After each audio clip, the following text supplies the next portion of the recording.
adalah bangunan tempat tinggal atau tempat untuk beristirahat. Apakah kalian tahu apa saja yang melindungi kita saat di rumah? Benar sekali, ada atap, ada tembok, ada jendela, dan ada pintu. Lalu di dalam rumah pastikan ada ruangan-ruangannya. Apakah kalian bisa menyebutkan bagian-bagian atau ruangan apa saja yang ada di dalam rumah? Nah sekarang yuk kita cari tahu bagian atau ruangan apa saja yang ada di dalam rumah. Kalian pasti tahu kan, ada beberapa ruangan di dalam rumah. Yang pertama yaitu ruang tamu. Ruangan ini digunakan untuk menerima tamu. Biasanya di ruangan ini terdapat meja dan tempat duduk. Yang kedua, ruang makan.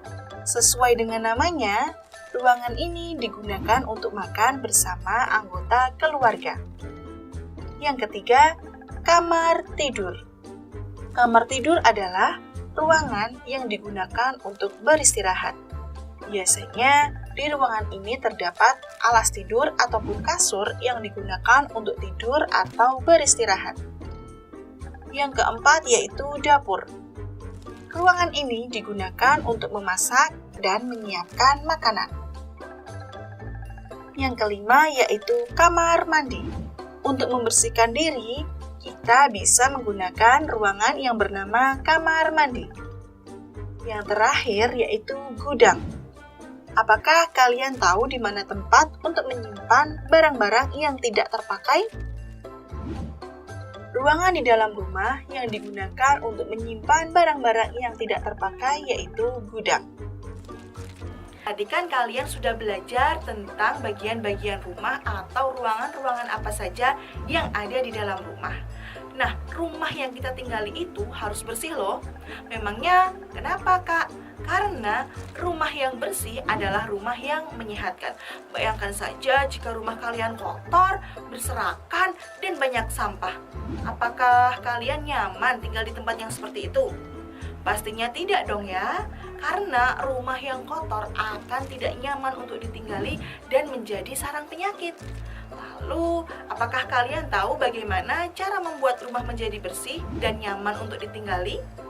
Nah, cara untuk membuat rumah menjadi bersih dan nyaman ditinggali adalah dengan membersihkannya. Seperti membuang sampah pada tempatnya, menyapu lantai tiap pagi, mengepel lantai, mengelap kaca jendela, mencuci piring setelah makan, dan merapikan tempat tidur kita. Hayo, siapa nih yang sering melakukannya? Dengan kita membersihkan rumah secara rutin, hal ini akan membawa banyak manfaat untuk kita yang tinggal di dalam rumah tersebut. Apa saja ya Kak manfaatnya? Manfaat yang pertama yaitu terhindar dari penyakit. Manfaat yang kedua, lingkungan akan terasa lebih sejuk. Yang ketiga, terbebas dari polusi udara. Yang keempat, lebih tenang dalam menjalankan aktivitas sehari-hari. Dan yang terakhir, hidup lebih teratur. Nah adik-adik, setelah kita mengetahui cara membersihkan rumah dan manfaat membersihkan rumah, sekarang kita cari tahu yuk alat apa saja yang digunakan untuk membersihkan rumah. Mana ya alat yang harus digunakan Kak Ella? Benar sekali adik-adik, jika kita ingin membersihkan lantai dari kotoran, maka kita bisa menggunakan alat yang bernama sapu.